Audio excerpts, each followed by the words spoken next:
we're going to enough for the timer. Let's just get it going, right? So, ladies and gentlemen, live from the worldwide internet, Big Daddy Shin's proud to present Worldwide Wednesday.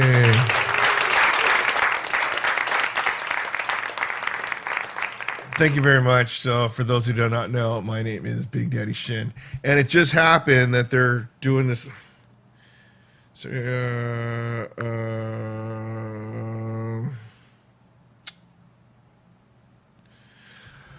okay, I got to be a good teacher right now because one of my students needs me, but I'm going to do it really, really fast. So, yeah, because that's what kind of teacher I am, right? Hold on, where's the thing?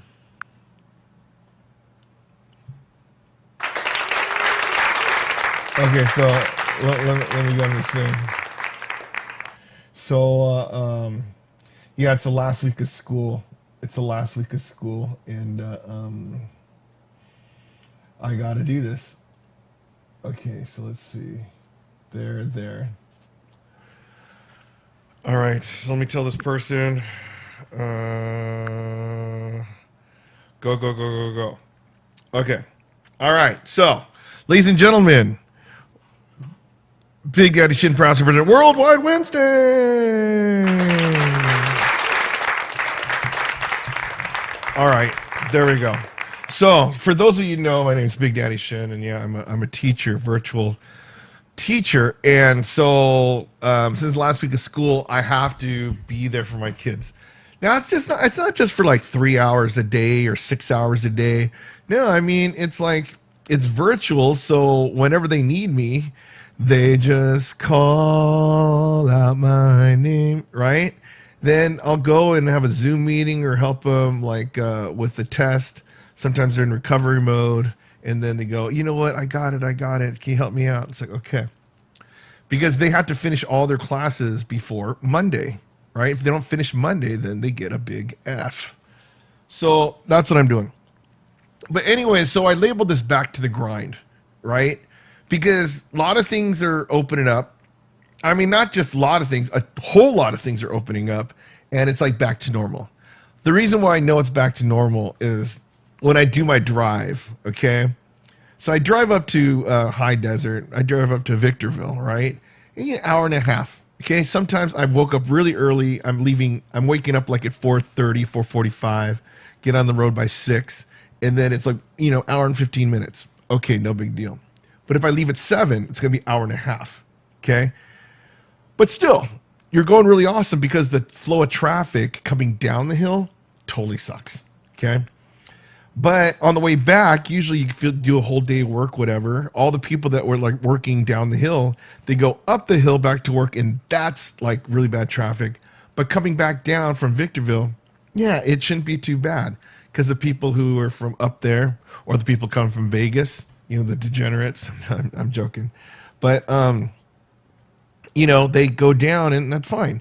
But today, I ate lunch and then I was, hey, Carla, how are you doing, Carla? Thank you very much for saying hello. I appreciate it.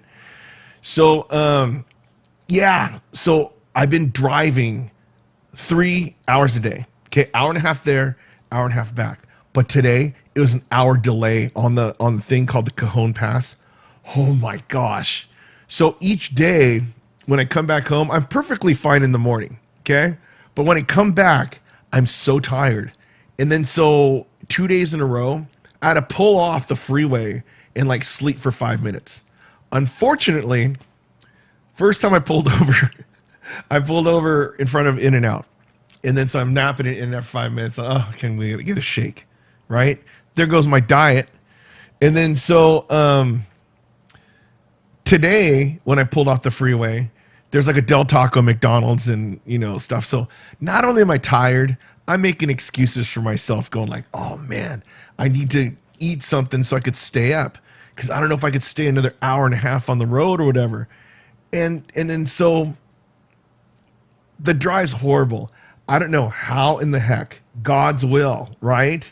That I was able, I got hired on a Friday, and then I started work on a Monday, and then every day I did that drive, right? I don't know how in the heck I did it. and it's rough. It really is rough. So I guess maybe mentally I wasn't prepared for that. I mean, back when I started, okay, I didn't have a job for the summer, and then so I was just so happy I had a job. But this one, since I do the whole virtual school, and I'm actually really good at my job. Okay, I don't know. It's like my technology, pretty nuts. I could teach and tutor. I take this pen, and it turns out that I teach Trig really, really well. Now, thing is, when I was in high school, maybe I wasn't that good at Mr. Trig at Trig, but Mr. Woods, he was a great teacher. I remember Chief Sokotoa, all that kind of stuff, right? But when you have to teach it as a teacher, can't look like a punk. So what happens is I learned it really well, and so now it looks like I'm just a math teacher. And the kids, oh wow, awesome, right? They're like, and then teaching geometry, and then point slope, the algebra 2 and all that kind of stuff, whatever. And then all the technology, because if you're at a virtual academy, you need to have a top notch stuff. So then my superintendent knew that, and he said, oh yeah, you know what, Steve, you're a special teacher, why don't you stay at home? Because I asked him, I go, hey, so my kids, they stay at home, we don't even have a school building, right? So I don't even have a classroom. So where am I going to go? And he said, oh yeah, right. So anyway, so I was expecting just stay home and doing the stuff. Last week of school, all these kids last minuting their work, and I go, okay, I'm going to work my butt off this week, and I'll go till midnight. I don't care. But I got a directive, and my boss, Kent, he said, you got to come your last 5 days of school. I go, you're kidding me. But you know what? I love my job. I love my principal. I love Kent, and he's amazing. And so he tells me what to do, I'll do it. I'm not going to question it. But these 5 days, rough. I mean, okay, I did it twice. So he tells him on Monday, so I went yesterday, today, and then to go tomorrow and the next day, and then Monday. And then so that's fine. I get it. The regular teachers, they have to hybrid, and then they have to be there, and I'm a teacher, so I should be there too. I get it. That's fine. But it's like now it changes my whole thing for summer school, because I love teaching the summer school because you get to help out the kids who, like, maybe they didn't study too well or some unfortunate thing, they get an F. So last summer I was really effective because these kids, I was helping so many of these kids, like, go from F to C, right? And I'm really good at it. And so I remember I was up like 6 a.m. to like 2 a.m. because when you get kids that don't do well, and then you actually contribute to them fixing their grades, and then like those 20 kids that like they dropped out of high school, and I helped them like finish their classes and then graduate and then go to junior college, that's what teaching's about. And it's pretty awesome. I'm really good at that. But I did it at home, so I didn't really have to do it. But now, they said that, all the summer school teachers, even though they're virtual, they got to go up there. And I'm like, okay, maybe I'm not going to do it. Because as teachers, we work for, 6.6 hours a day, right? So, maybe cost effective. But to go up for 3 hours, okay, you drive for 3 hours and you work for 3 hours. And then also I found out with the gas prices rising, right? So my tank, I fill up with $50. And then every 2 days I have to refill, okay? And it's $50. So my trip is $25 each way, right? And I'm like, oh. So that's why, as much as I want to help out with these kids, I just physically can't because my body is just shot. And then so, okay, next when school starts again, I'll mentally, because I know for a fact I have to go up next year, right? Every day. That's perfectly fine. We'll get our whole thing set up. Like right now, I don't have anything set up. So they put me in this conference room, and there's like an 80-inch TV. It's great, right? If you had a computer that could hook up to the 80-inch TV. So and then Kent gave me a Surface Pro, Microsoft Surface Pro. So it's like a tablet, like a computer. It's like a tablet. Right? And I'm thinking, oh, wow. Okay, I think you get a pen with this, but you don't. So I'm like, oh, because that would have been perfect. Then I could actually just draw on the thing. But unfortunately, there's no way to hook up the TV to that. I mean, you can mirror it, but I need the double one. So on the big screen, I could see the zoom, and then I could work on the stuff. And then so I'm kind of helpless because I can't do any of that stuff. I could go on, and the kids could see me on Zoom, and I could talk to them. All right, kids, let's do it. Just do it. But I feel so ineffective that way. So I tell the kids, okay, you know what? When I come home, I'll tutor you. Call me at 6. So, when we go back to teaching the kids, okay, you hear all the people. It's like, oh, what are the teachers doing and stuff? We're put in a really gnarly situation, okay? For all the teachers that teach regular school, I totally feel for you because, they have to go back to school. And then some teachers want to go, some teachers don't. Some kids want to go, some kids don't. But what happens is it's not everybody. So they have to do a Zoom meeting with people watching them. So it's like, gosh, I don't know. I mean, I can't imagine how effective that is. But my school, they're all virtual. So it doesn't change, and even next year be the same. Next year to that, next year to that, next year to that. So, we have like 30 kids signed up on the waiting list and they want to join next year. We have some kids that want to leave. Perfectly fine. You win some, you lose some. But the whole thing with Kent and I coming together and trying to make it like the most complete educational experience, it's totally worth it. And so if anybody, those people, like they say like, oh, teachers, they're not making their money. They're not earning it. No, I'm earning it. I'm earning it, and my body's paying the price. Okay? Some of you guys might go, oh, look, you're so fat, though. You're overeating. Maybe, but it's just I got to do what I do to just keep alert so these kids will be like the best they could possibly be. Oh, my gosh. Please, no. Please, no. I think somebody posted on like the Stu Mandel page. That's the one with like the car chases. I'm like, oh, I'm a sucker for car chases, right? Now, the thing is, if I'm driving down the Cajon Pass on the 15 freeway, I go down the 210 freeway. That's the San Bernardino freeway. And no. San Bernardino is the Foothill freeway, I think. I don't know. But I know that a lot of the car chases end up in the Diamond Bar area, like the 57 and the 60. So, yeah, I can't imagine just driving home, just chilling, almost falling asleep and stuff, and all of a sudden some dude or chick is like driving by really fast, right? But watching these things, I don't know. I'm just addicted to watching these things. And, okay, now that we're all out there back to normal, yes, that means Southern California, car chasers are back to normal. So, so that's all that. Oh, yeah, Mom, if you're watching, I don't know if I could go to dinner tomorrow. I think we should do it next week because on Monday's my last day of school and then I have vacation.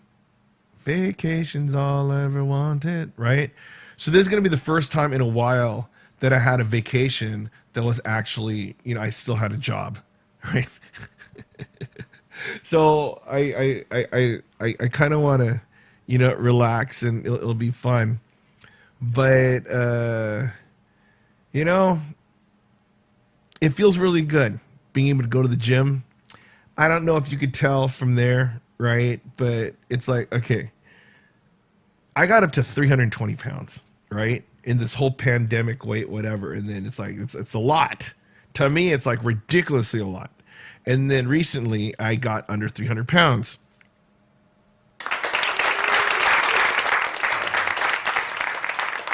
And so what happens, the difference now is, yeah, you have the exercise machine right here, right? It's great. But I knew that I needed to go and lift weights. So now with the gyms opening and then Planet Fitness, it's pretty inexpensive. And then, 24-hour fitness isn't even 24 hours yet.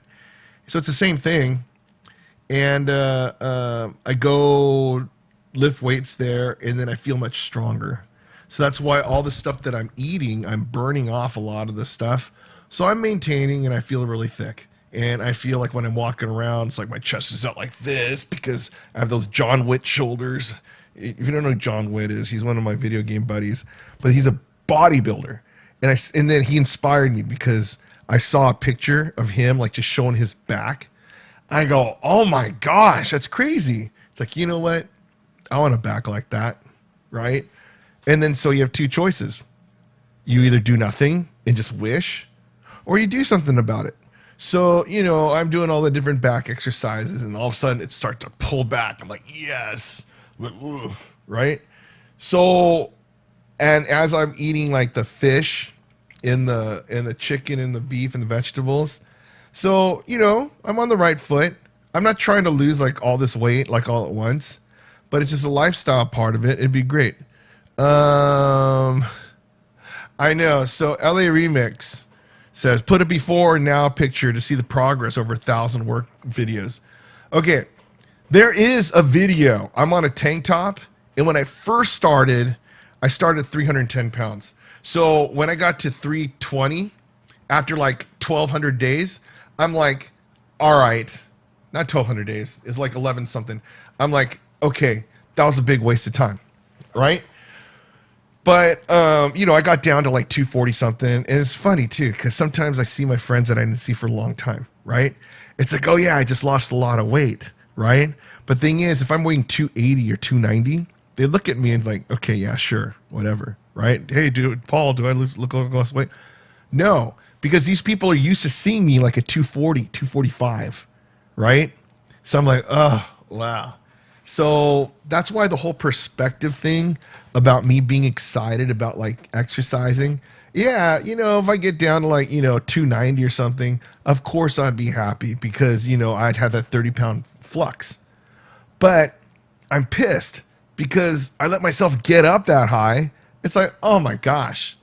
It's like tightrope walking when you don't know how to tightrope walk, right? If you know how to do it, great. But thing is, I'm flirting with like heart attacks and diabetes and stuff being at 300. I'm like, all right, enough, right? If I die, natural causes, right? Or just some act of God or something like that, but not something I could do something about.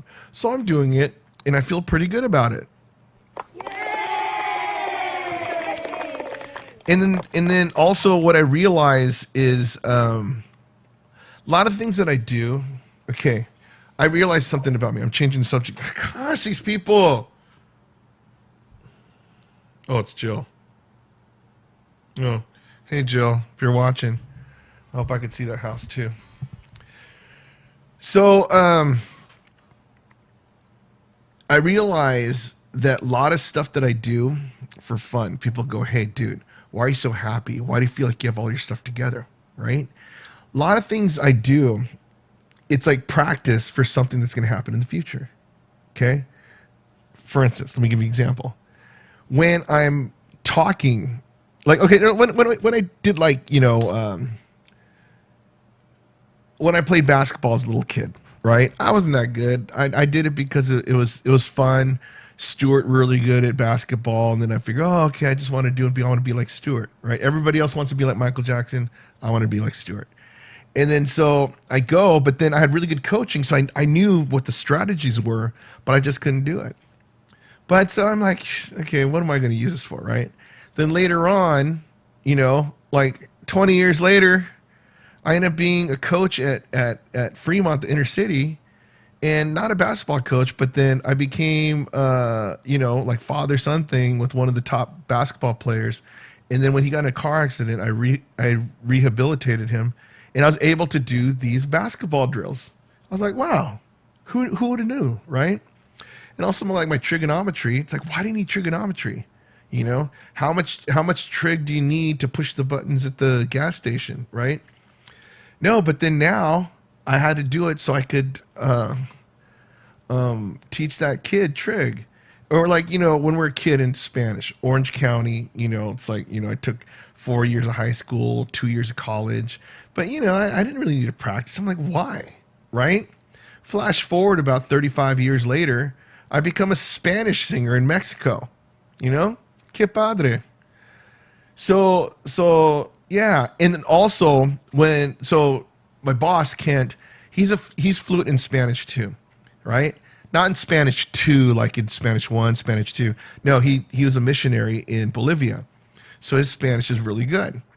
And so mine, it's not shabby, but then when we partner up and then like some parent, they don't know how to speak English too well, they go, "Oh, podemos hablar en español." Then they're like, "Oh, sí." So, tu hijo necesita trabajo mucho. But yeah, my Spanish is más o menos bien, but we'll see how it goes. Oh, shoot. I turned off the thing. All right. So, but anyways, the whole thing about going, like today was day 1227 in a row doing that walking thing. And some people get pissed off. They're like, dude, nothing's happening. You look exactly the same. You look fatter, in fact. It's like, okay, thanks for the encouragement. So some people, they gave up. They're like, oh, why are we watching, right? And then but for me, I'm making videos that, I enjoy. I like hearing myself. No, I'm kidding. I don't rewatch my videos. But when I had to come up with a different topic every day, I figure, about 40 days, you run out of things to say. You get to 100, yeah, you don't want to repeat and stuff. And then 200, 500, 1,000. You're like, oh my gosh, for 3 years, I came up with a different topic every day. So now, I try to mix it up. I probably have some that are similar, but now when I go meet people, right, I could adapt to almost anything, right? And then when I'm in an interview and they ask me a question, nothing phases me because I have a story somewhere in my Rolodex in my brain. So, yeah, I mean, I have to work on my transitions because I'm like, right? Once I could get rid of those, oh my gosh, I'm going to be an incredible speaker. But I know that a lot of the times I repeat my stories. But one of the reasons why I do that is because when I need to present, so for instance, yesterday, right, there's this town hall meeting for the district. It's on the YouTube channel, everything for the district. And then, so my boss is supposed to be there, represent the virtual academy. And, all these other principals were there. But I knew, so I drove home just so I could watch it, just encourage him. And then, but he had to interview all these people for summer school. So I'm like, oh, he might be running late, whatever. So I go on, I notice he's not on there. I'm like, okay, so I'm just going to troll the chat, right? What's going on, Jeff? And then, so I'm all talking in the chat and they start talking about, oh yeah, well, it looks like, the principal of the virtual academy is not here. Then I took, oh, the teacher's here, They, oh yeah, but look, the teacher's here, And, he's a really good teacher and stuff like this. And I type in there, send me the link. I'll talk, send me the link.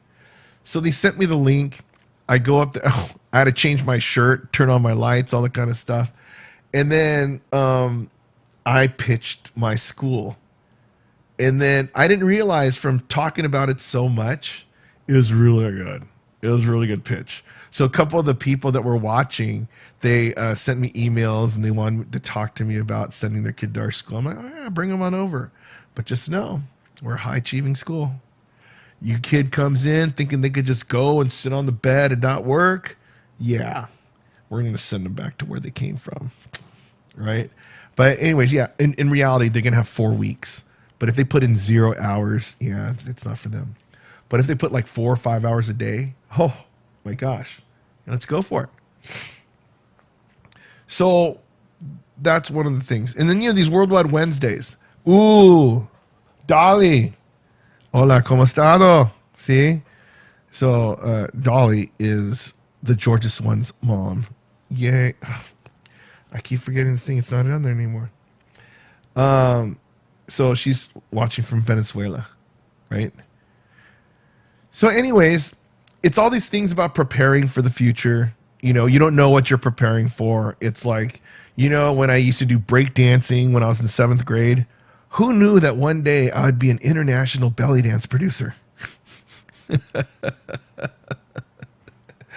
And then, who knew when I used to take piano lessons and I try to sing Barry Manilow when I was seventh grade that one day I'm just going to be a piano player and sing love songs. Who knew? Red Sox.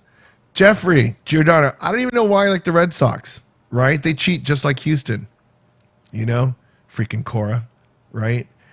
But, I don't know. What I may watch sports again when everything opens up, right? But then again, that's what I said about Disneyland. It's like, oh, if Disneyland they have restrictions, I'm not going to go. And then here I am. I bought tickets and I'm going to go on May 30th. But I'm thinking about changing my reservations because they're talking about in California that everyone could go maskless outside, So whether you're healthy or not, it's just the fact that, okay, I'm a big dude. So that means I have all this padding. And then you put that mask on me and it's going to be hot in the summer. Oh my gosh. It's going to be like a steam room and I got to smell my breath for the whole day, right? So I don't know if you knew this, but people who are overweight, well, I have bad breath when I don't brush my teeth or eat something bad. But I eat a lot of garlic too. So it's like, oh my gosh, It's like that mask. It's horrible. And just imagine if I eat kimchi, I would smell that all day and I'd probably faint, right? It's like, people used to complain like if someone eats too much kimchi, right? We go, oh man, dude, you got kimchi breath, right? And that's when like you don't have a mask. So it's like out. But if you eat it and then you have the mask, yeah, it's game over. So it's like I already know that I'm going to do like a little cleanse before I go to Disneyland because I don't want to smell that all day. So I'll probably eat a lot of fruits the day before or, stuff that digests and like you get a good type of odor, right?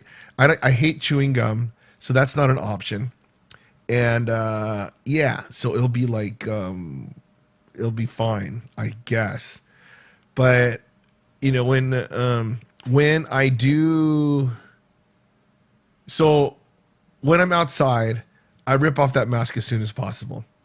All right.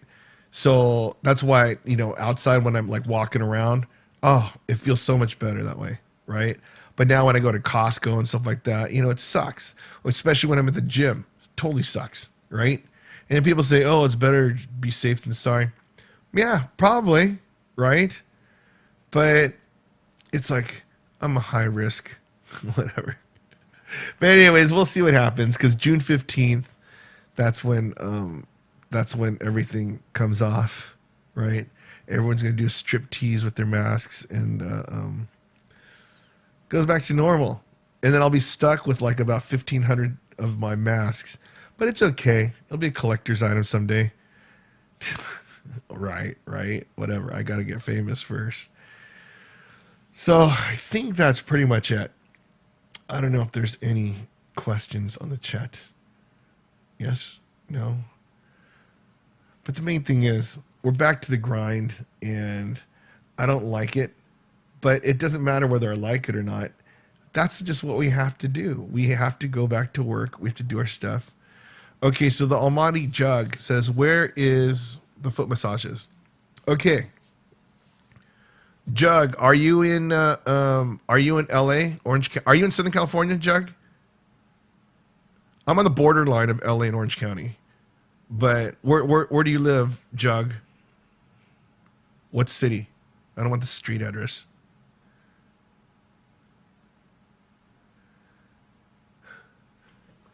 Okay.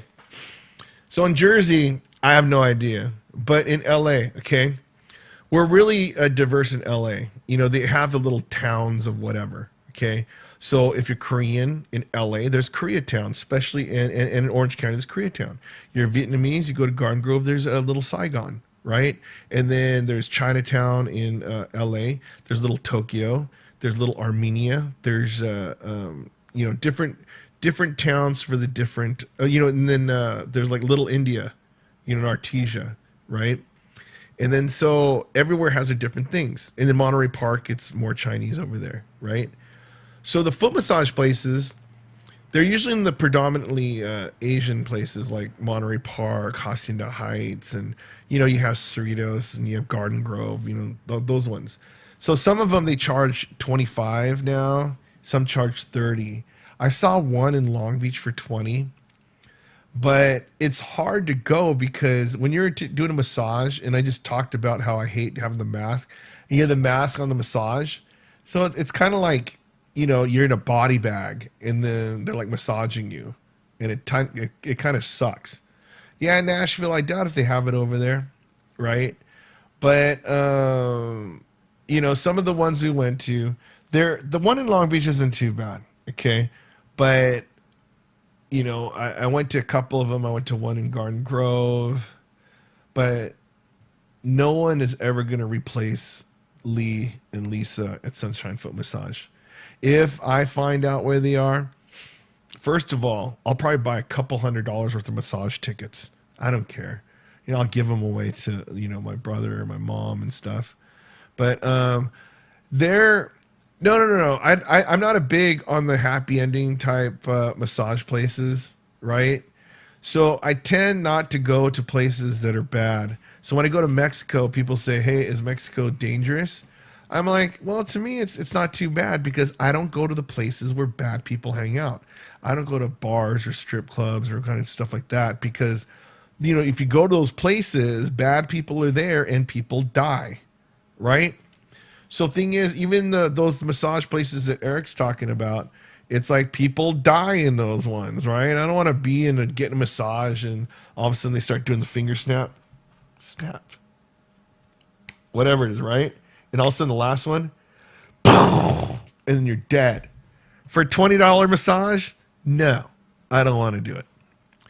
So, thing is, okay. So Jug, I don't look for controversial things. I just like to just have fun and whatever. Okay. If people are messing around, they mess with different people and stuff. Okay. If it's a bully, okay, I'll probably step in. Right. But if it's something towards me, it's not a big deal. I don't care. Fine. You get your way, whatever.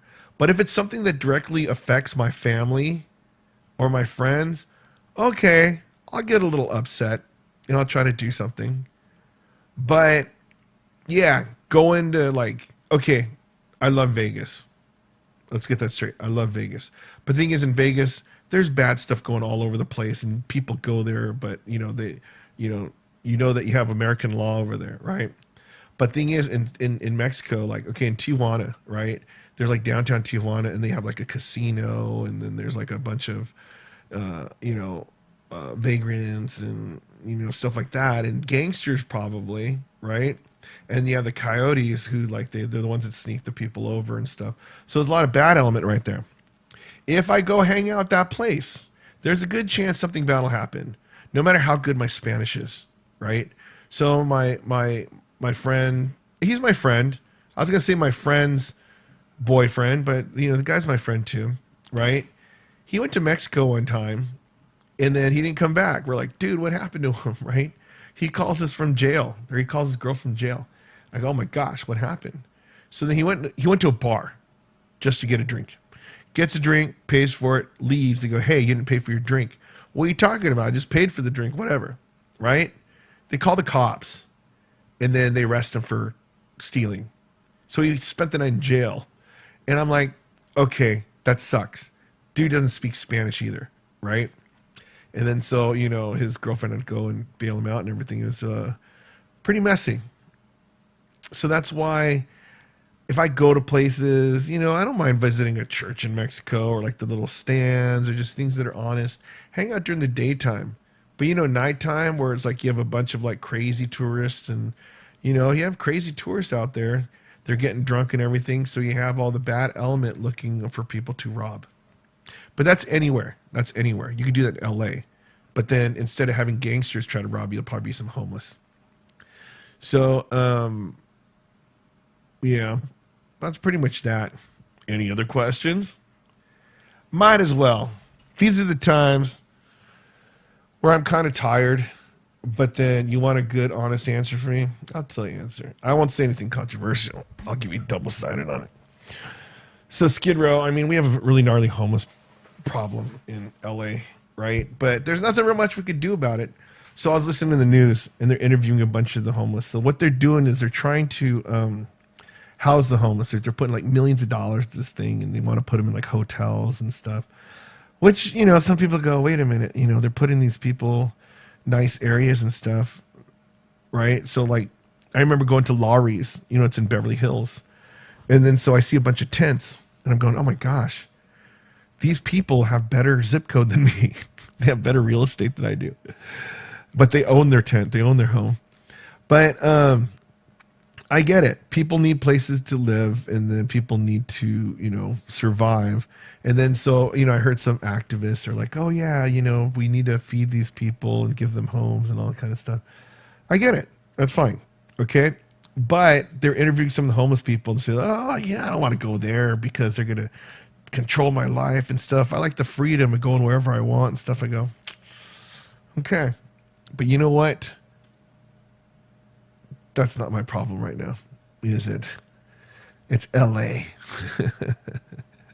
No, I mean, all these different cities, it's like, if I was a bum, right? If I was homeless, of course, I'd want to come to California, right? You have the beaches, you have the nice weather. It's always 70 or 80 degrees. And, there's a lot of people taking care. Like, there's a lot of groups that actually have like food banks and stuff. And I get it. That's perfectly fine. Right? But it's like some people will feel it's a major problem. Some people don't. So it just depends on how you feel on taking care of other people. Okay, so Eric, you ask about Jug. I heard Victorville's up there for homeless too. Okay, so yeah, Eric, you said, is there any good Korean barbecue in Victorville? I never ate there yet because every time I was at school, I knew that I had an hour and a half to drive home. Okay, I'm not going to spend the night in Victorville. Well, unless I go to my buddy Dave's house, but then I never did. So if I eat an all-you-can-eat Korean barbecue in an hour and a half, I do not want to risk having to use the restroom on the way home. So I never ate any of them. But I have no idea. I heard there's a lot of Koreans in Apple Valley. Maybe. So somebody has to put together a pretty good spot. That's what I'm guessing. But I have no idea. My favorite place to eat in Victorville is called Stierenstein. It's a steak restaurant. They have good prime rib. Not prime rib, ribeye. But you go to any fast food in Victorville, I don't know. It's like gourmet over there. Like, I remember first time when that whole Popeyes hype, hey, what kind of sandwich is Popeyes? So I go and I get a Popeye sandwich, and it was amazing. It was like what the picture looks like, right? I'm like, oh, okay, I see what the hype is. And I live by a Popeyes, close to, over here, right? And then so, there wasn't that much of a line. They go, okay, I'm going to get another Popeye sandwich. So, you know what? I'm going to get two of them, right? So I get it. And when I took it out of the thing, I was so disappointed because these look like the small little hamburgers from McDonald's. This is the basic hamburger, but a chicken inside.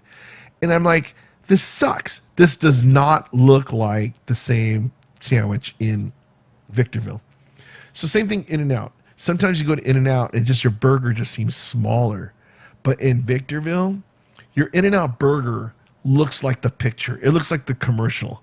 It looks like they have the fan underneath with the the heat going up, and then they when you get your fries light there, yeah, they really know how to do it over there, right? So I'm like, oh, okay. I mean, my favorite InNOut in this area is the one in La Mirada by the Holiday Inn. But everybody has their preference. But Korean barbecue, okay, barbecue night is my favorite all-you-can-eat place in Hawaiian Gardens. Okay, so any time of day, it's like like usually lunch times, like $21 or $16, and then at dinner it's 21 for if you don't get the ribs, and it's 24 if you do get the ribs. But for regular Korean barbecue, not all you can eat, just quality of meat, I like this place called Baekjung. Oh my gosh. So I remember Arnold took me to the one in Irvine a long time ago. I'm like, oh, it's a pretty good place, but it's not all you can eat. But then it's like, yeah, the meat was pretty good quality. I'm like, oh, okay, I didn't really think about it until Jose, he goes, oh, we're going to go to Korean barbecue one day, like on the way back from a wedding. When Luis had a wedding, it's like, we already ate the reception. We're going to go to the casino, but then the line for the casino is ridiculously long, so if you ever go to San Manuel Casino, right? This line was all the way to the freeway. So if you know the casino and know how far the freeway is from there, and the line was from the casino all the way to the freeway, no way to go over there, right? And then what is it? Yeah. So then we went to a Jen Korean barbecue, and this is what upset me about Jen. I love Jen Korean barbecue. Steve O, the general manager of the Cerritos one, and I think he's like high up there on the chain now, right? He's a great dude, and whenever I go there, he treats me really awesome. But I went to the Chino one, and then that one, it was like 30 minutes from close, and they didn't let us sit down. It's like, we're just gonna get something really quick. No, we can't do it. We're not sitting anybody down. And then these two other people walk in, and they sat down. It's like, oh my gosh, what? Because I'm fat? Why not? And then so, it's like I was so upset. But, still, we're trying to figure out, like, maybe we shouldn't eat it, whatever. Then we found out this place, it said it's open in Fullerton. It's like, oh, okay, let's go check it out. And that was Baekjung. It's that one, a little bit expensive. No, it's a lot of bit expensive. But it has the fans. It's above the grill, and then they put it low, so then the smoke just goes up there. So when you leave the place, you don't smell like smoke. I'm like, oh, okay. So you just get like a combo plate, whatever, and then like the ribs come out, and the marinated ribs, and like the beef brisket, and the sides are really good. I'm like, wow, I feel like I lost weight eating there, right? So that's why I like that place. And then I went the other day, and then, with Paul and Jill, and then it's pretty amazing. So I really enjoy that place because I feel satisfied. Oh, yeah.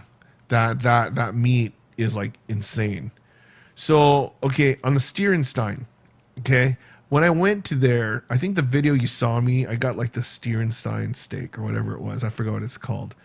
But last time I went, when the superintendent was paying, yeah, got ribeye. Oh my God, that was insane. It was really, really good. So, okay, I'll eat ribeye whenever.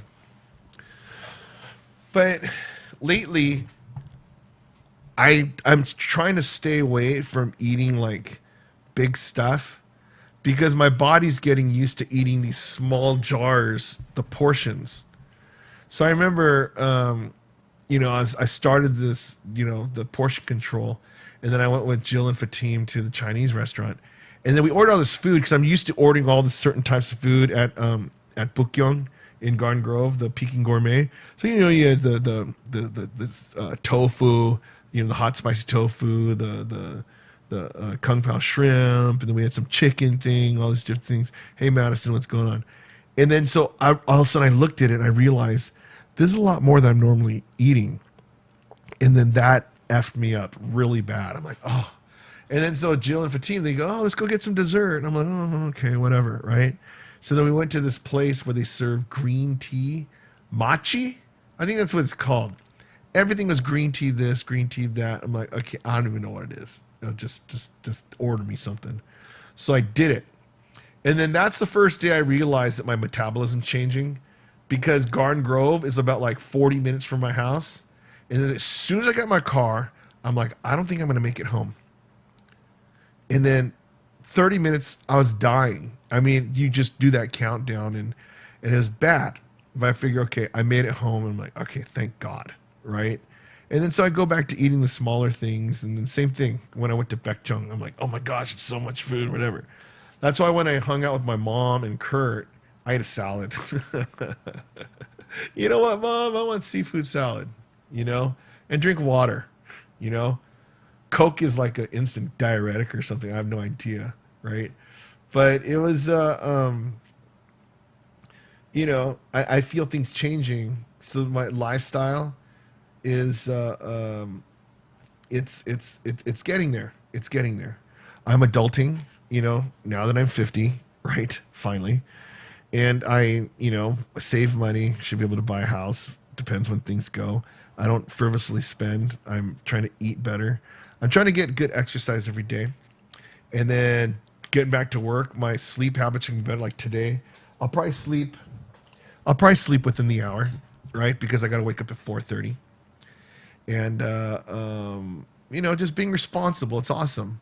And then so I could still be socializing. I'm doing pretty good. I'm meeting people, not left and right, but I guess just left, right?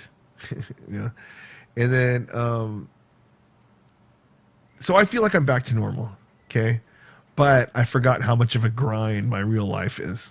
It's not, everything's not all worldwide Wednesday karaoke nights. I mean, you have to work, right? I'm not going to sit there and ask you guys, oh, hit the well, I think I did that a couple times. Oh, hit the donation button and everybody, give me $1.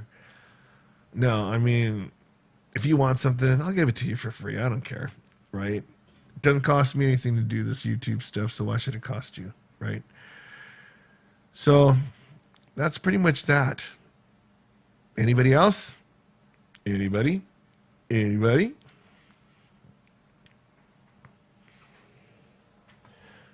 Oh, it looks like I could play Rocket League tournament at 9 if this finishes. Oh, I just won another tournament, by the way. Yay. Okay. I guess that's it. So I will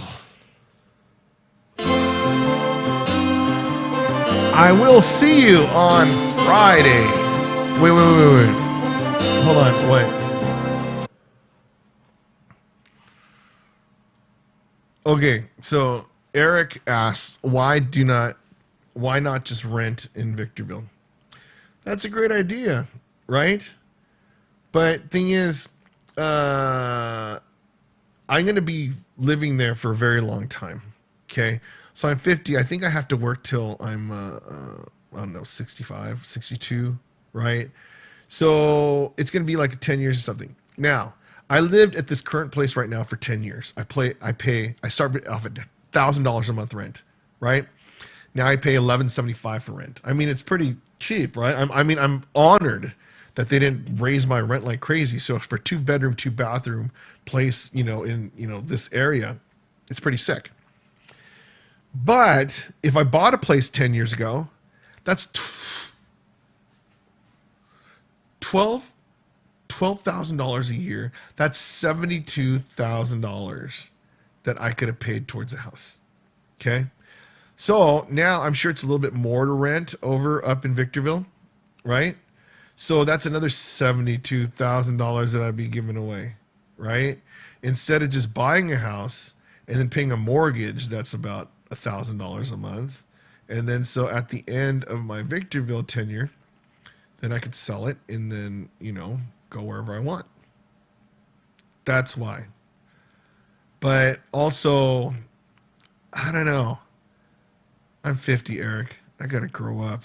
I don't want to be a renter all my life. I want to have that joy of they hand over the keys and all of a sudden all right, I pray this isn't a money pit, right? Party at Shin's house, all right? So those are the type of things.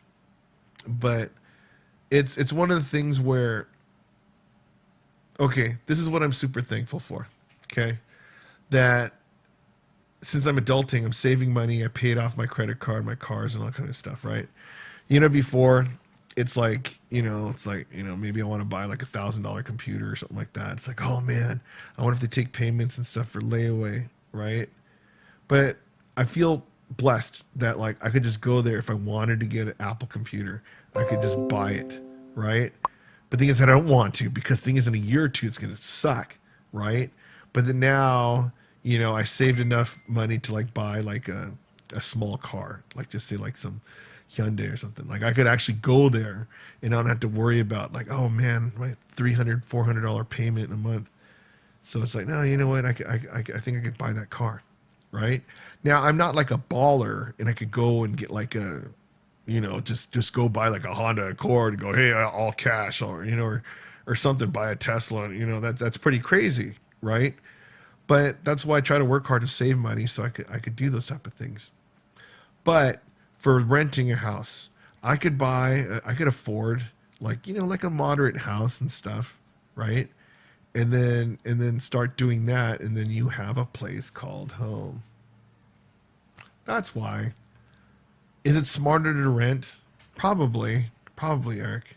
But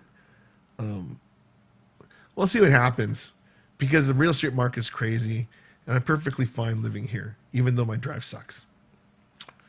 All right? Okay, so if that's it. All right, everyone. Thank you for coming. Happy trails to you until we meet again. Happy trails to you.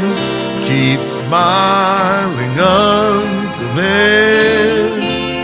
Who cares about the clouds when we're together?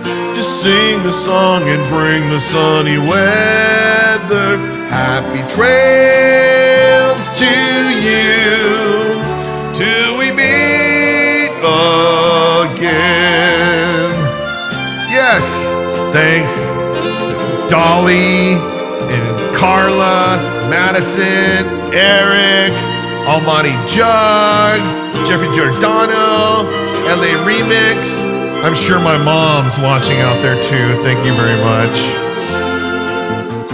Happy trails to you until we meet again. Happy trails to you.